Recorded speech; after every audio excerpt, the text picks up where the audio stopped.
Happy Sunday, everyone, and welcome to Unity of Kern County on this 24th day of December 2023. In fact, a Christmas Eve day for us all. And as we do each Sunday, we honor that presence of God as we best understand that presence in our life and in our affairs by praying the Charles Fillmore prayer in the presence.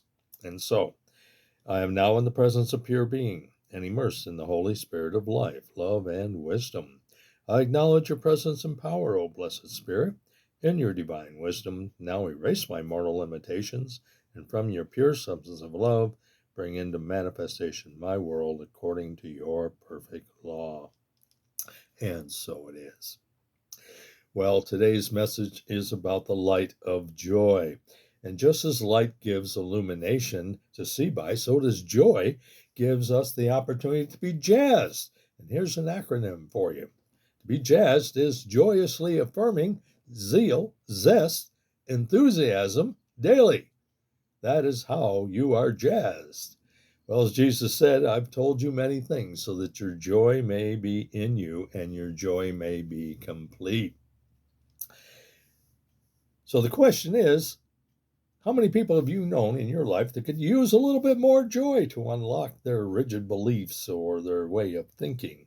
You know, the classic story of Ebenezer Scrooge shows us that when the activity of joy is allowed to live within our lives, everything looks anew and revived. Joy turned a hardened heart and face into a beautiful channel of love and light. It has also been said that joy is a gift from God. It is not dependent upon what occurred years ago, a month ago, even yesterday. For joy counteracts the sorrow and revises depression in our lives. Joy is a spiritual entity, a free, inalienable gift of God. And it doesn't have to be created because it's already there for us. It is a gift that is given to us that we don't even need to ask. All we need to do is allow it to be expressed in our lives and in our affairs. You know, there's a fable about two dogs, and I'm going to share with you, and it's about the philosophy of joy and happiness. And it goes like this, and I quote: A large old dog saw a young pup chasing its tail and asked, "Why are you chasing your tail?" And the pup replied, "I have mastered philosophy. I have solved the problems of the universe which no dog before me accomplished. I have learned that the best thing for a dog is happiness, and that happiness is my tail. Therefore, I'm chasing it, and when I catch it, I shall have more happiness." The older dog took a moment to reply, "My son, I too have paid attention to the problems of the universe, and I too have formed some opinions about that. For I have judged happiness as a fine thing for a dog, and happiness, of course, is my tail as well. But I've noticed that when I chase it, it keeps running away from me. But when I go about my business, it comes after me." The moral of the fable there is that happiness is our primary pursuit, but we seldom will find it if we keep chasing it. If you want to be happy, stop running and let it come to you. As you go about your daily life, you will find snippets of those things that will bring joy, a smile to your face. And so, as author May Rowland tells us in her book, The Magic of the Word, and I quote, "It is our attitude towards life that brings us joy in living." As someone once said, the happiest people are those who think the most interesting thoughts. And then there's the Emperor Marcus Aurelius, who wrote, "The happiness of your life depends upon the quality of your thoughts. Therefore, guard according to and take care that you entertain no notions unsuitable to virtue and reasonable nature that brings you joy." And of course, as the master teacher put it this way, no one can serve two masters. You'll either hate one and love the other, or you will be devoted to one and despise the other. the idea of two masters. And so we have two masters within our own psyche that, of course, try very hard to get our attention on a daily basis, even. And that is the master of rigidity and, of course, the master of joy. Which one operates? Which one do you pay attention to? Which one has more control over your thoughts, your feelings, your emotions? One master creates resentment, causing rust and decay to form in our lives, while the other one creates freedom for us to see and enjoy the blessings, if you will, that can be found all around us.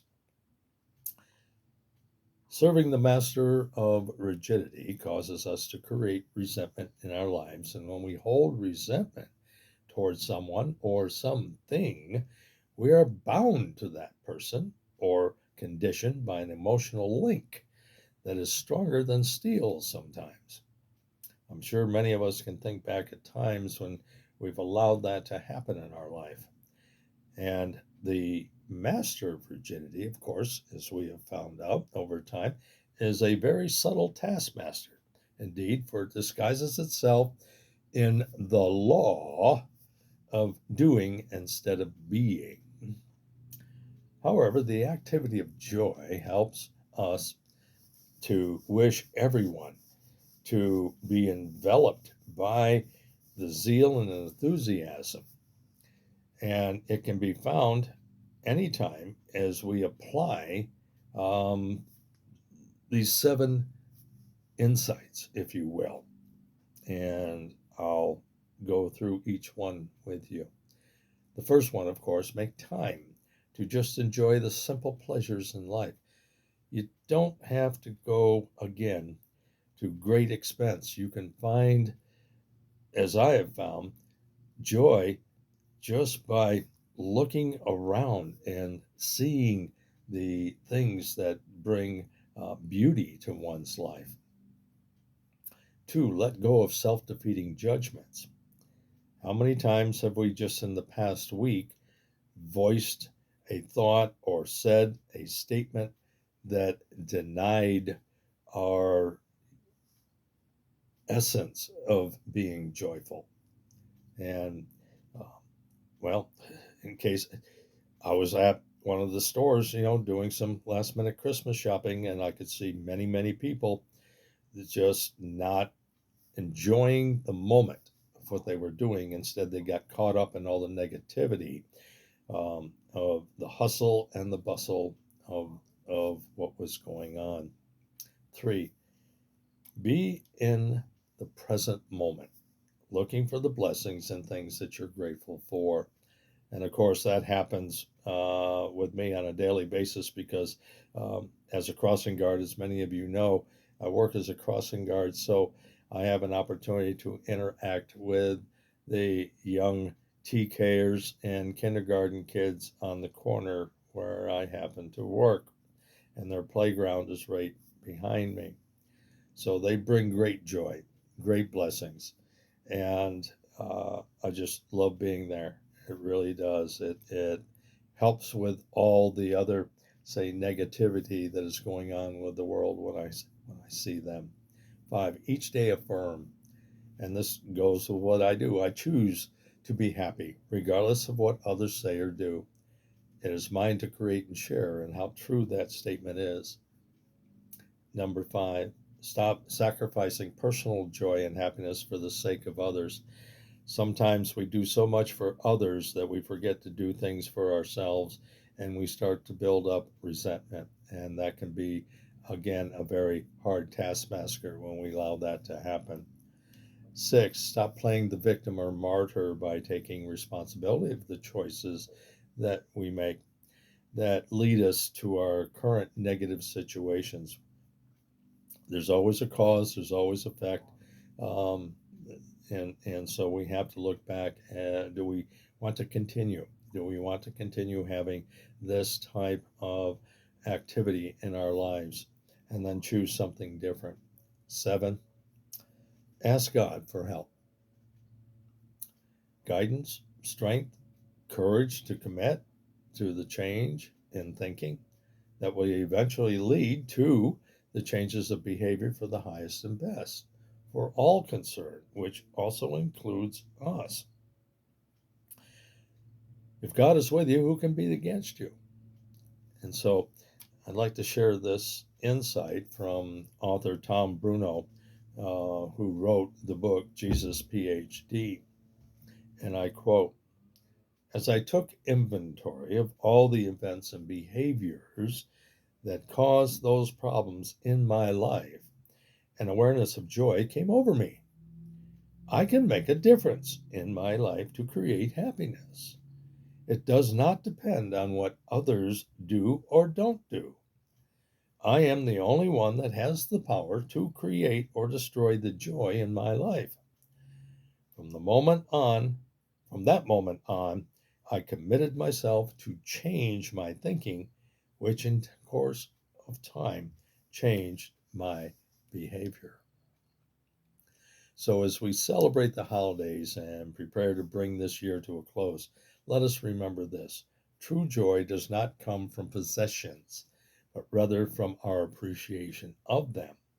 It does not come from our work, but our attitude towards our work. And it does not come from success, but from the spiritual growth we attain in achieving the success so that we can be jazzed by joyously affirming zest and zeal and enthusiasm daily.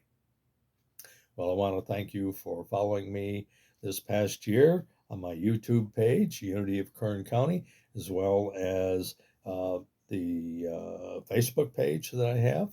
And I want to thank all of you who supported me this past year so that we can keep these messages coming on a weekly basis to you. Oh, so may you and your family have the joyous and merriest of Christmas Eves and day.